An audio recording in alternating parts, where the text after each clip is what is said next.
बात है, एक गांव घने जंगल के पास बसा था। वह गांव खूब संपन्न था और उस गांव में पौराणिक कथाएं एवं गाथाएं चलती थीं। वहां के लोग उन पौराणिक कथाओं को विशेष महत्व देते थे और इन्हीं के साथ में कुछ सुनी और अनसुनी कहानियों पर भारी विचार विमर्श करते थे। स्कूल हो या चौपाटी हो, ऐसी कहानियां वहां समान रूप से चलती थीं। ऐसे ही तीन दोस्तों का एक ग्रुप था जिनको ऐसी कहानियां सुनने और सुनाने में बड़ा मजा आता था। राजू, रामू और श्याम नाम के तीनों मित्र थे और वे तीनों मिलकर बड़ी रहस्यमयी बातें करते थे। वे एक साथ रहते और एक साथ ही स्कूल जाते।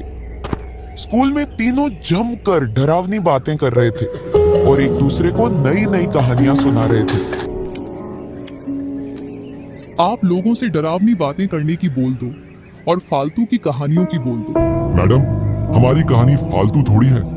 इनमें बहुत रहस्य छिपे हुए होते हैं। इसको जो जान लेता है वह बहुत ज्ञानी होता है। हाँ, जैसे आप वैज्ञानिक हो इन कहानियों के। वैज्ञानिक तो नहीं, लेकिन अपने आसपास की जानकारी जरूर रखते हैं। हाँ, आप लोग जानकारी रखो। मैंने जो होमवर्क दिया था कल, पहले वह चेक करा दो। सबसे पहले उन्होंने अपना अपना होमवर्क चेक कराया। तीनों पढ़ने में भी बहुत अच्छे थे। हर सवाल का जवाब उन्हें मुंह जुबानी याद हो जाता था।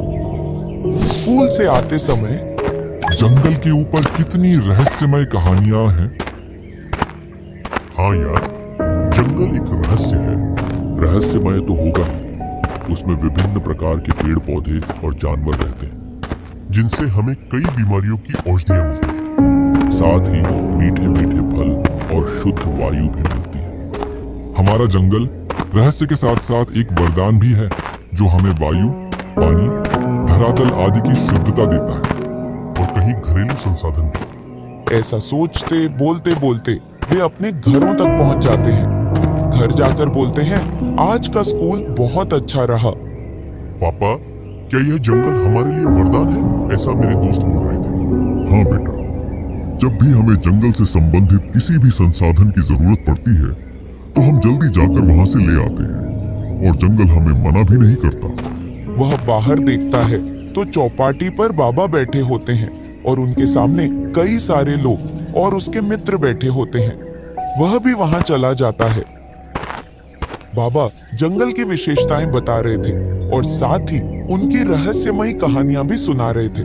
जंगल में बहुत सारी धन संपदा है जो जंगल की गुफाओं में है। ऐसी कई सारी कहानियों पर बातें चल रही थी उनकी और सभी लोग सुन रहे थे। उनके बीच में रामू बोला, बाबा सच में इससे तो हमारे गांव का बहुत विकास हो जाएगा। हाँ बेटा, बहुत धन संपदा है, लेकिन वह किसी खतरे से कम नहीं है। इसमें साहसिक और बुद्धिमान व्यक्ति की आवश्यकता है। बाबा, आपके पास तो ज्ञान का भंडार है और आप साहसिक भी हो। आप ही क्यों ना जंगल के खजाने को ढूंढने के लिए चले जाते हो? बेटा, तुम्हारा कहना भी सही है। मैं यह कर लेता, लेकिन यह मेरा बुढ़ापा अब ज्यादा काम की अनुमति नहीं देता। क्यों बाबा, आप अभी भी तो गांव के लिए कुछ न कुछ करते रहते हो। हाँ बेटा, छोटा मोटा काम तो कर लेता हूँ, लेकिन इतनी दूर मैं चल नहीं पाऊंगा और ना ही जंगल में जानवरों के आक्रमणों को रोक पाऊंगा। अच्छा, इस काम के लिए कोई साहसिक और बहादुर इंसान चाहिए। हाँ बेटा, चलो ये बातें तो चलती रहेंगी।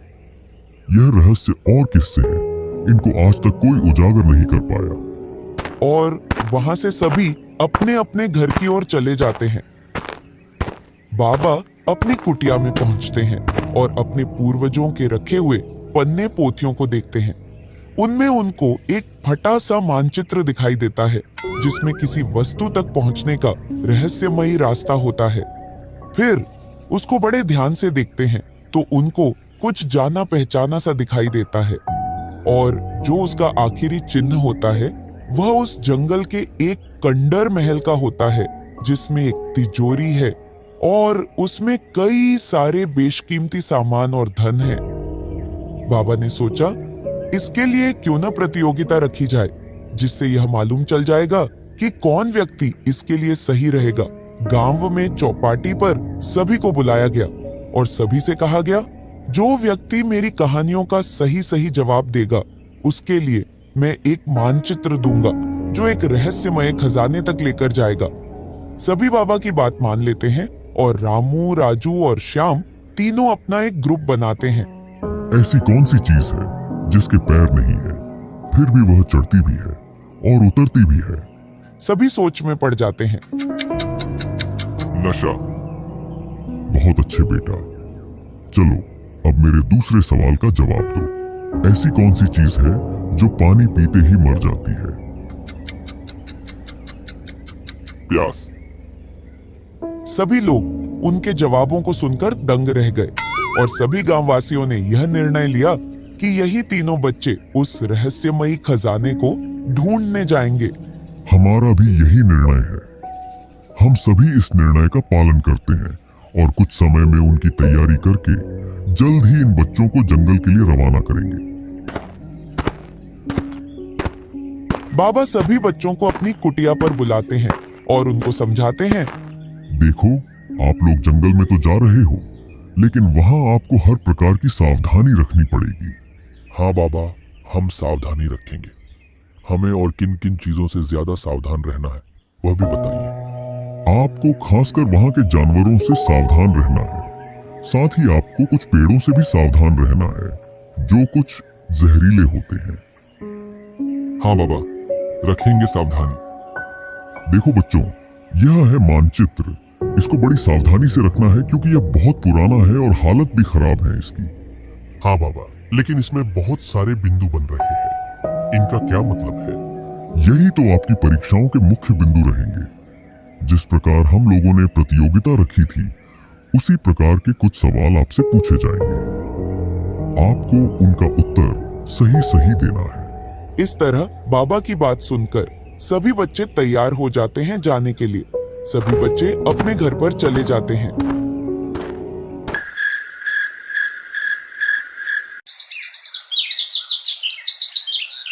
सुबह सभी जल्दी उठकर तैयार हो जाते हैं और बाबा की ओर चल देते हैं।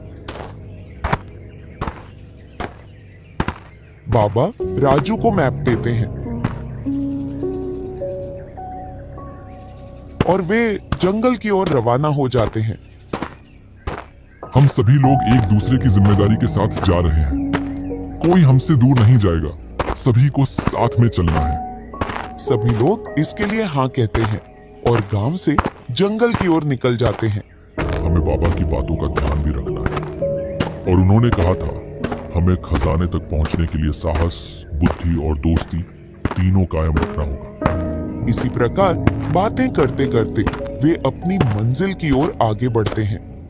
जैसे ही जंगल में पहुंचते हैं तो देखते हैं कि जंगल बहुत घना है और उसमें बहुत बड़े बड़े पेड़ पौधे हैं तथा विभिन्न प्रकार के जीव जंतु पक्षी वास करते हैं। इसको और पास से देखकर यह जंगल और भी सुंदर दिख रहा है। देखो देखो कितना सुंदर हिरण है। तो उन्हें अचानक हिरण के साथ साथ और भी जानवर वहां से भागते हुए दिखाई देते हैं। उन्हें एहसास होता है कि कोई बड़ा जानवर आ रहा है जिसकी वजह से ये हलचल मची हुई है। वे तीनों झट से एक झाड़ी के पीछे छुप जाते हैं। उधर से एक भेड़ियों का झुंड आ रहा होता है जो जंगल के छोटे जानवरों को डराता रहता है। मुझे ना आज अपने आसपास इंसानों की बू आ रही है। ऐसा लग रहा है अपने आसपास इंसान है। हाँ, सही कहा। जब भी कोई इंसान मेरे आसपास होता है तो मुझे बहुत जोर से रोने की याद आती है। मैं तो रो रहा हूँ, मुझे बहुत जोर से याद आ रही है। एक भेड़िया रोने लगता है और बाकी के भेड़िए खोजने लगते हैं। एक भेड़िए को झाड़ी में हलचल नजर आती है तो वह सभी साथियों से बोलता है, वो वहाँ कोई है उस झाड़ियों में? सभी भेड़िए आगे बढ़ते हैं। आज तो हम मर जाएंगे। हमारे पास एक ही रास्ता है, इस नदी में कूदकर अपनी जान बचा ले। भेड़िए झाड़ियों के पास में आ ही जाते हैं और जैसे ही झपट्टा मारते हैं तीनों नदी में छलांग लगा देते हैं। अगर तुझे रोने की याद नहीं आ रही होती तो अब तक इंसान हमारे पेट में जा रहे होते। यही बैठकर तू रोता रहे, हम चलते हैं। इस तरह सभी भेड़िए उदास होकर वहां से चल देते हैं। सभी नदी से बाहर निकल आते हैं। आज तो बच गए, नहीं तो खजाने के चक्कर में भेड़ियों के पेट में गुनगुना रहे होते। चलो, जान बची लाखों उपाय। इस तरह वे मैप से आगे बढ़ते हैं।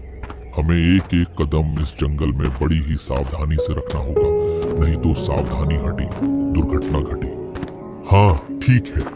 और इस तरह वे सभी आगे बढ़ते हैं तो एक डाली पर एक बंदर झूलता हुआ दिखाई देता है और वे बोलते हैं, अरे वाह वाह, मस्त झूल रहा है ये तो।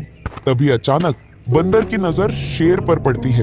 वह चिल्लाता है, भागो भागो, अपनी जान बचाओ, जान बचाओ, जंगल का राजा आ रहा है। वह सभी घबरा जाते हैं। अब क्या करें और डर के मारे इधर उधर छुपने की कोशिश करते हैं। तभी अचानक शेर वहां आ जाता है और एक पर हमला करने को आगे बढ़ता है और हमला कर देता है। यह सब देखकर राजू पलटता है और शेर पर डंडे से हमला करता है। शेर पलटकर उस पर भी झपट्टा मारने ही वाला था कि तभी रामू मशाल जला लेता है। मशाल को देखकर शेर उन्हें छोड़कर वहां से भाग जाता है। आज तो मुझे शेर ने निपटा ही दिया होता, अगर तुम नहीं होते तो। तू डर मत, हम तुझे यहाँ अकेला थोड़ी छोड़ेंगे, जान दे देंगे, लेकिन साथ नहीं छोड़ेंगे एक दूसरे को। मैं कुछ औषधि लेकर आता हूँ। राजू औषधि लाता है और घाव पर लगा देता है और उन्हें रात भी हो जाती है उसी जंगल में।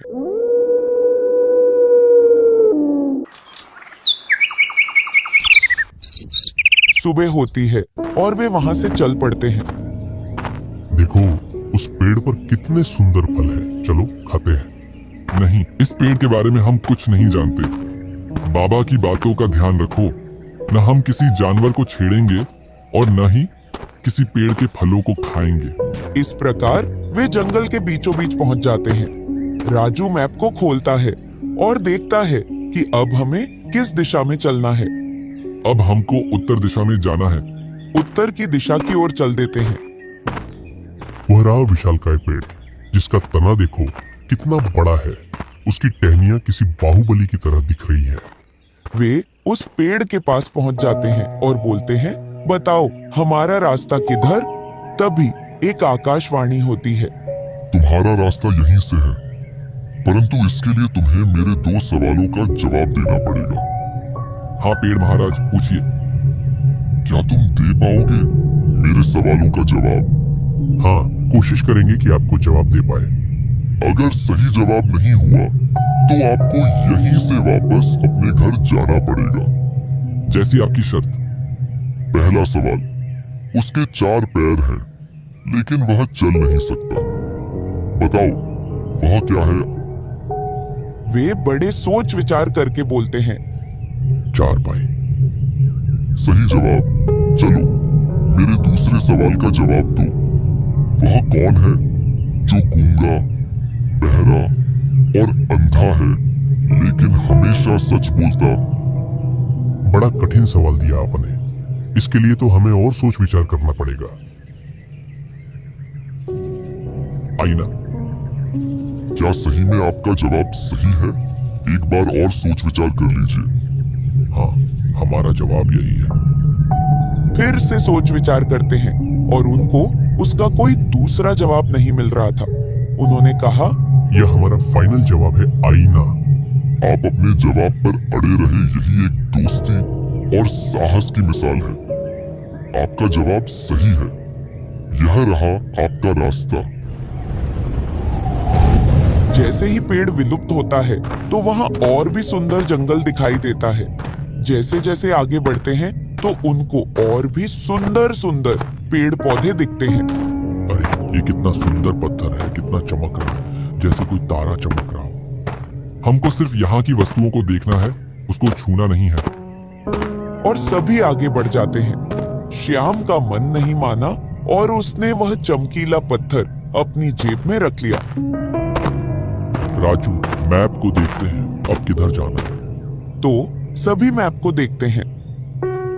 मैप के अनुसार उत्तर से उत्तर पूर्व की ओर जाना होगा और सभी उत्तर पूर्व की ओर चलना शुरू कर देते हैं।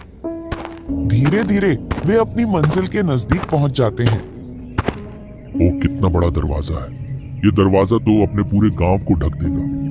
हाँ भाई, इसकी डिजाइन कितनी सुंदर है। उन्हें गेट के पास कुछ जादुई सा महसूस हो रहा था। उन्होंने वापस मैप उठाकर देखा तो उसमें लिखा था, गेट खोलने के लिए मुझे कहां तक जाना है, वहां खड़ा होकर बोलना है। बताओ मुझे कहां तक जाना है? यहाँ से मेरे हटने पर ही तुम्हें तुम्हारी मंजिल दिखाई देगी, परंतु तुम्हारी मंजिल तभी पूरी हो पाएगी जब आप मेरे सवालों का जवाब दोगे। फिर से सवाल, अब ये मालूम नहीं क्या पूछेगा। यहाँ तक आए हैं तो इसका सुनना तो पड़ेगा और इसके सवालों का जवाब भी देना होगा। हाँ, आप भी पूछिए, हम जवाब देने के लिए तैयार हैं। मेरा सवाल यह है कि कान है पर बहरी हूँ, मुंह है पर मौन हूँ, आंखें हैं पर अंधी हूँ। बड़ा ही सोच विचार किया, लेकिन उसका जवाब उन्हें नहीं सूझा। इसके अलावा और कोई सवाल मिलेगा? इसका जवाब हमको सूझ नहीं रहा है। नहीं, यही सवाल पहला और आखिरी है। अगर आपको अपनी मंजिल तक जाना है तो आपको जवाब देना ही पड़ेगा। बड़ा ही सोच विचार करते हैं और अपने आसपास की वस्तुओं का ध्यान करते हैं। बहुत सोच विचार किया, फिर भी कुछ समझ नहीं आ रहा था। फिर उन्होंने अपने खेल खिलौने की बात की। मेरे घर में एक गुड़िया है और इनका सवाल उससे कुछ मिलता जुलता है। उसके कान हैं पर सुनती नहीं, मुंह है पर बोलती नहीं, आंखें हैं पर उसको दिखता नहीं। इसका मतलब इसका उत्तर गुड़िया है। क्या आपका जवाब यही है? हाँ, हमारा जवाब यही है। आप अपनी मंजिल के लिए तैयार हो? हाँ, हम तैयार हैं। गेट खुलता है और एक बड़ी सी गुफा दिखाई देती है। सभी एक दूसरे को देखते हैं और डर जाते हैं। हमारा यह आखिरी पड़ाव है। इस मैप में गुफा के आखिरी छोर पर खजाना छुपा हुआ है।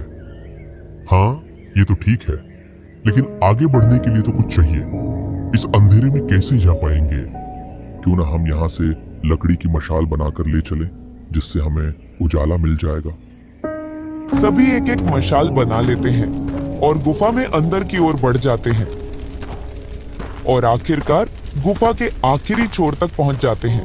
गुफा के आखिरी छोर पर बंदर पहरेदारी कर रहा था, जहां पर वह खजाना रखा था। बच्चे, आप यहाँ क्यों आए हो? यहाँ जो भी आया है आज तक वापस नहीं लौटा। बंदर बच्चों को डराने की कोशिश कर रहा था। हम यहाँ खजाने को लेने आए हैं। अच्छा, यहाँ कई बड़े बड़े लोग आए हैं, लेकिन वह इस गुफा से एक पत्थर का टुकड़ा भी नहीं ले जा सके। बंदर की इतनी बातें सुनने के बाद भी उनके साहस में कोई कमी नहीं आई। मैं आपकी बहादुरी और दोस्ती को सलाम करता हूँ, जिससे आप में से एक भी पीछे नहीं हटा। आपका मकसद कुछ अच्छा ही होगा। हाँ, हम अपने गांव के विकास के लिए यह खजाना लेने आए हैं। चलो, आप मेरे सवाल का जवाब दो और ये खजाना आपका हो जाएगा। इतना सुनकर रामू, राजू और श्याम बहुत खुश हुए और बंदर से बोले, जल्दी जल्दी आपका सवाल बताइए। इतने उत्सुक ना हो। हाँ, हम तैयार हैं। मैं हूँ वह जो रात में चमकता हूँ पर दिन में छुप जाता हूँ। मेरे बिना नक्शा अधूरा, मुझे ढूंढो तो खजाना पूरा। फिर से तीनों सोच में पड़ गए। इसका जवाब क्या हो सकता है? बड़े सोच विचार के बाद कोई बोलता चांद, कोई बोलता तारा।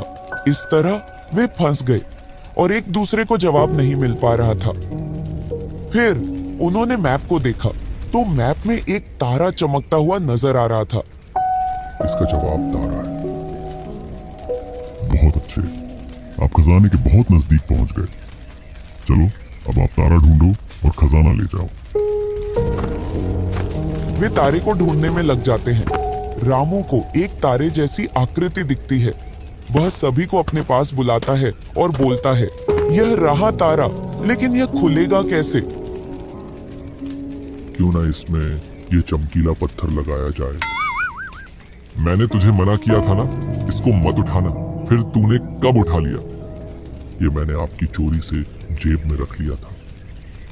फिर इसके बाद उस चमकीले पत्थर को उसमें रखते हैं तो वह उसमें तारे की आकृति का बन जाता है और खजाने का दरवाजा खुल जाता है।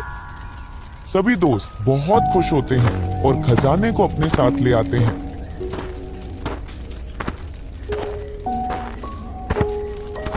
और सभी गांव वाले उनका भव्य स्वागत करते हैं। आपसे एक सवाल पूछूं, अगर श्याम उस चमकीले पत्थर को रामू और राजू से चोरी छुपे अपने साथ नहीं ले जाता तो खजाने का दरवाजा कैसे खुलता?